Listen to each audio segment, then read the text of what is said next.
Hello साहब, आप सभी लोगों के बीच पुनः केमिस्ट्री का वो चीज लेकर के आ गया हूँ, वो नमूना लेकर के आ गया हूँ जिसके लिए आप लोग 24 घंटे से इंतजार में थे। और पूरे इस चैनल के लिए आरएस में एकेडमी परिवार की तरफ से आप सभी लोगों के साथ मेरे तरफ से भी ढेर सारी शुभकामनाएं देते हुए आज हम इस टॉपिक को पढ़ेंगे, बोरवरी के नियम द्वारा तत्वों का इलेक्ट्रॉनिक विन्यास बनाना। क्योंकि आप लोगों ने इलेक्ट्रॉनिक विन्यास को तो पढ़ा, तो उसमें हम अगले वीडियो में बताए थे कि वो दो नियमों से बनता है, बोरवरी का नियम और एक अफाउ के नियम द्वारा इलेक्ट्रॉनिक विन्यास बनाना। तो आज टॉपिक जो है वो बोरवरी के नियम द्वारा इलेक्ट्रॉनिक विन्यास बनाना। तो साहब आप लोग इस वीडियो के तहत अंत तक बने रहिएगा, जब तक इस आरएस एकेडमी चैनल के लिए हम यहाँ पर उपस्थित हैं, है ना। आप लोग समय पर बिल्कुल मत ध्यान दीजिएगा कि कितना समय हो रहा है कितना नहीं, समय को नहीं बल्कि हमको और हमारी हेडिंग को और हमारी भाषाओं को और हमारी परिभाषाओं को ध्यान दीजिएगा और ध्यान देकर के इस बोरवरी के नियम द्वारा और तत्वों का इलेक्ट्रॉनिक विन्यास बना लीजिएगा साहब। ये जिंदगी में तब तक काम आएगी जब तक आप हाई स्कूल करेंगे, इंटरमीडिएट करेंगे और इसके साथ जितने भी कोई भी क्वालिफिकेशन आप करेंगे उसके तहत ये तत्वों को इलेक्ट्रॉनिक विन्यास बनाने के लिए आएगा। तो आइए चलते हैं, देर न करते हुए वीडियो पर लागू होते हैं और इस लागू के तहत मैं पहला नंबर स्टार्ट करता हूं। पहला नंबर होता है हाइड्रोजन। पहला नंबर क्या है? हाइड्रोजन।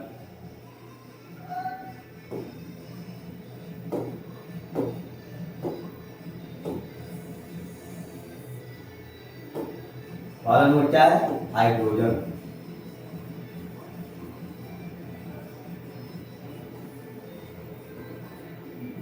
हाइड्रोजन 1H क्या रहेगा? Hydrogen 1H। इसका हम लोग इलेक्ट्रॉनिक विन्यास करेंगे। देखिए साइड वर्क में पहले लिख लिया जाए, यहां पर साइड वर्क पहली कक्षा के बराबर 2, दूसरी कक्षा L बराबर 8, तीसरी कक्षा N बराबर 18 और चौथी कक्षा N बराबर 32, है ना। उसके बाद देखिए एक इलेक्ट्रॉन जब ये करेगा तो इनके वास्तव कक्षाओं में एक इलेक्ट्रॉन हो गए और कितनी की जरूरत है? कितनी की जरूरत है साहब? तो 2 इलेक्ट्रॉन की जरूरत है। ये बताइए, ए है, देखो एक ए है और एक बी है, एक ए है और एक बी है। इसके पास भी एक इलेक्ट्रॉन है और इसके पास भी एक इलेक्ट्रॉन है और इसमें से 2 इलेक्ट्रॉन को पूरा करना है।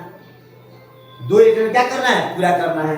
ए वाला कहता है कि बी वाला से कि ए को दे दो, मेरा कोर्स पूरा हो जाएगा, और बी वाला कहता है ए से एक इलेक्ट्रॉन आप ही दे दो ना, हमारा पूरा हो जाएगा।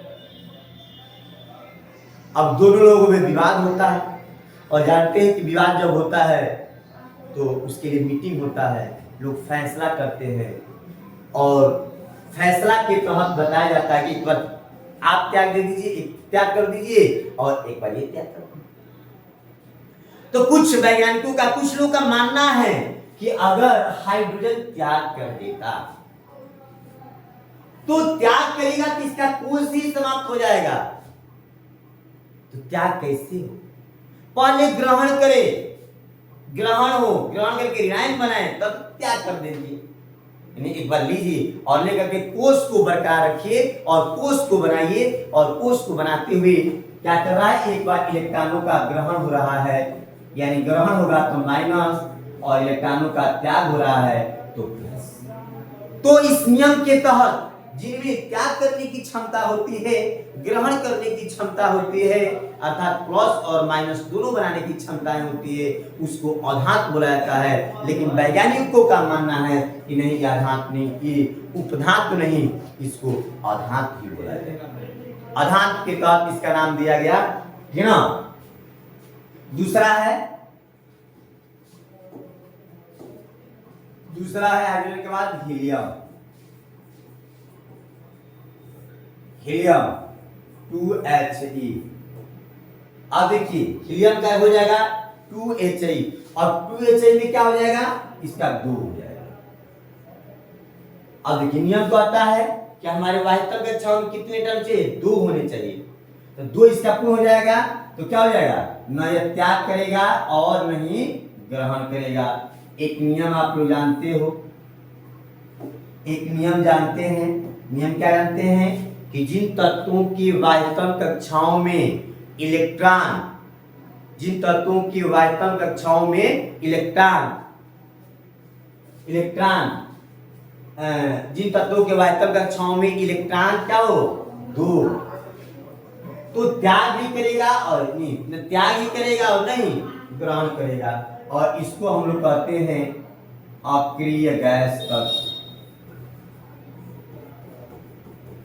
क्या कहते हैं, अक्रिय गैस तत्व। और अक्रिय गैस कौन कौन होते हैं, जिन्हें त्याग करेगा और नहीं ग्रहण करेगा, तो हो जाएगा helium, neon, argon, krypton, xenon, radon.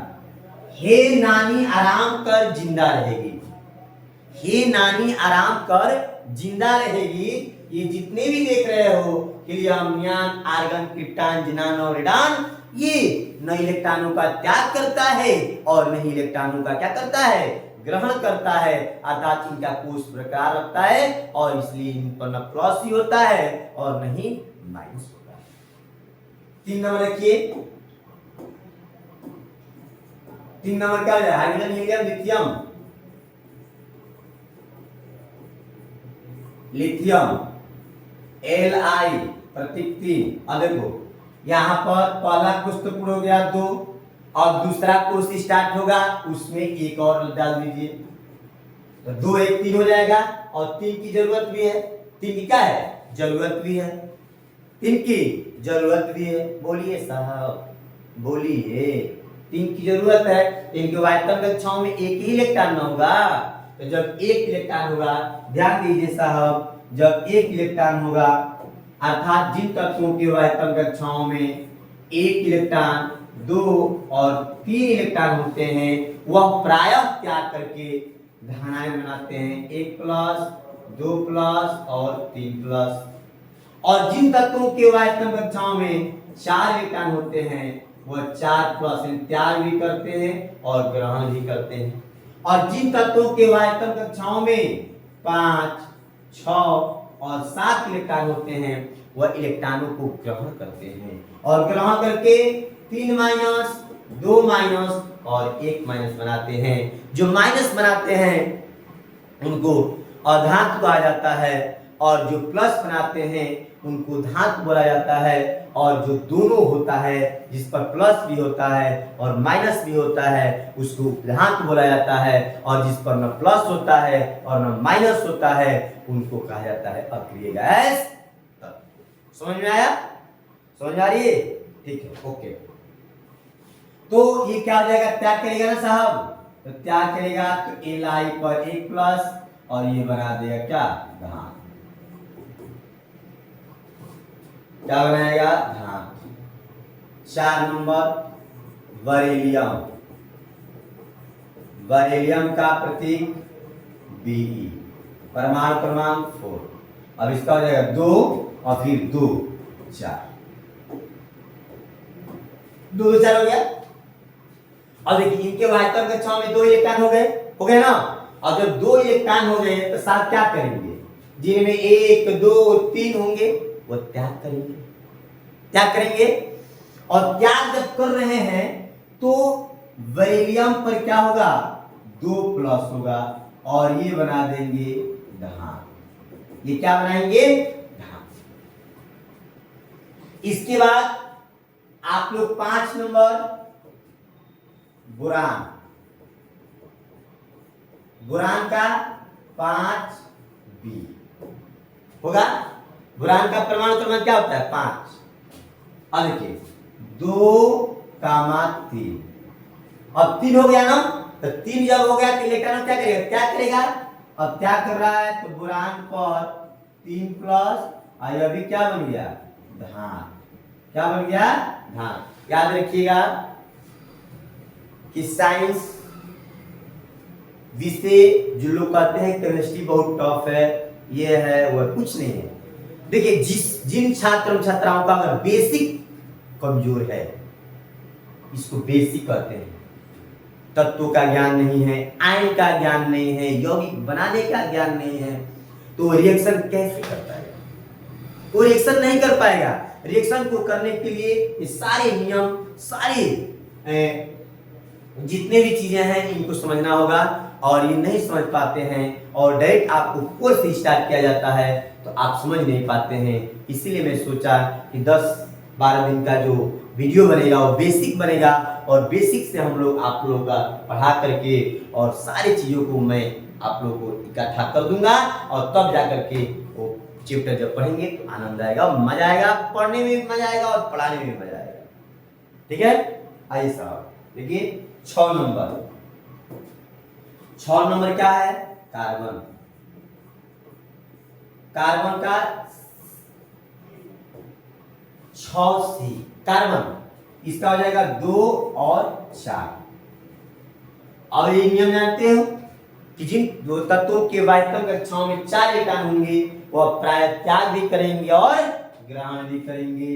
तो क्या हो जाएगा? कार्बन पर 4 प्लस भी होगा और कार्बन पर 4 माइनस होगा, अर्थात इनका ग्रहण करने की प्रवृत्ति सर्वाधिक होती है, इसलिए कार्बन को अधातु बोला गया। क्या बोला गया? अधातु। नियम के अनुसार तो धातु होगा, लेकिन ग्रहण करने की प्रवृत्ति इसमें क्या है? अधिक होती है, इसलिए कार्बन को अधातु। 118 तत्वों में से कार्बन को मानक माना गया, स्टैंडर्ड माना गया। जैसे समय का मानक मात्रा क्या होता है? सेकेंड होता है ना, ठीक उसी प्रकार 118 तत्वों में से अगर तत्वों में देखा जाएगा तो कार्बन को मानक माना गया है, स्टैंडर्ड माना गया है। ठीक है, ये बात समझ में आई? ओके। 7 कार्बन के बाद क्या आएगा? नाइट्रोजन। नाइट्रोजन N 7 हो जाएगा, 2 और 5। और ये बताओ ये 5 क्या करेगा? ये बताइए, किसी के पास 5 रुपया हो और किसी के पास 3 रुपया हो, तो बताओ 5 रुपया वाला क्या चाहेगा कि हमको 3 रुपया दे दीजिए, मेरा आवश्यक पूरा हो जाए। बताइए 3 रुपया वाला को कोई देगा 5 रुपया? क्योंकि उसके 5 की जरूरत है और इसके पास 3 ही की जरूरत है, तो क्या करता है? वो 3 इलेक्ट्रॉन को ले लेता है, किसी से ले लेता है और लेकर के ग्रहण करता है, ग्रहण करके ऋणायन बनाता है और कई इलेक्ट्रॉन लेता है, 3 इलेक्ट्रॉन लेता है, तो 3 माइनस बनाएगा, अर्थात नाइट्रोजन पर 3 माइनस हो जाएगा। इसको बोला जाएगा अधातु। क्या बोला जाएगा बाबू? अधातु। इसके बाद 8 नंबर है ऑक्सीजन। क्या है? ऑक्सीजन। 8O 2 6। अब देखिए 2 6 हो गया ना, ऑक्सीजन क्या हो जाएगा? 2 और 6 हो गया। ये बताइए इसके वायतन कक्षाओं में कितने इलेक्ट्रॉन है? तो 6 इलेक्ट्रॉन है। अपने अष्टक को पूरा करने के लिए 6 को इलेक्ट्रॉन देगा? नहीं देगा ना, 2 इलेक्ट्रॉन लेगा। क्या करेगा? क्योंकि 2 कोई दे सकता है, लेकिन 6 कोई दे नहीं सकता, क्योंकि 2 की जरूरत है, तो 2 की से जुगाड़ करते हैं साहब, और 2 लेते हैं, इनका अष्टक पूरा हो जाता है। और जब लेते हैं इसका मतलब कर्जदार हो जाएंगे। जब कर्जदार हो जाएंगे तो आप पर ऋण चार्ज लगेगा, और जब ऋण चार्ज लगेगा साहब तो तक हो जाएगा अधातु। अब देखिए यहाँ पर ऑक्सीजन 2 माइनस हो गया बाबू, तो जब 2 माइनस हो जाएगा तो क्या बना जाएगा? अधातु। बोले बात समझ में आ रही है? आ रही है ना? यस यस बोलो यस। हाँ देखिए इसको एड कर दिया जाए, और ऑक्सीजन के बाद क्या आ जाएगा? फ्लोरीन आएगा। क्या आएगा? फ्लोरीन। 9 नंबर आएगा बाबू फ्लोरीन, और फ्लोरीन का प्रतीक होगा साहब F, परमाणु क्रमांक होगा 9, और इसका विन्यास बनाएंगे तो 2 और 7। 2 और 7। जिन तत्वों के वायतन कक्षाओं में 5 6 और 7 इलेक्ट्रॉन होते हैं, वह प्रायः इलेक्ट्रॉनों को ग्रहण करके ऋणायन बनाने की प्रवृत्ति रखते हैं। तो बताओ 7 इलेक्ट्रॉन है, तो अष्टक को पूरा करने के लिए कई गो इलेक्ट्रॉन लेगा? फ्लोरीन कई गो इलेक्ट्रॉन लेगा? 1 लेगा। जब 1 लेगा साहब, कितना लेगा? 1। जब 1 लेगा तो फ्लोरीन पर 1 माइनस होगा और इस फ्लोरीन को ही बोला जाएगा अर्धान। क्या बोला जाएगा बाबू? अर्धान। उसके बाद 10 नंबर होता है नियान। नियान हे नानिया राम कर जिंदा रहेगी, यही ट्रिक है ना। नियान आ गया ना। अब नियान ये नहीं होता है, इसका प्रमाण क्रमांक 10 होता है। ये बताइए, ये 2 है और फिर इसका 8 हो जाएगा, इसका अष्टक पूरा हो जाएगा। सर जी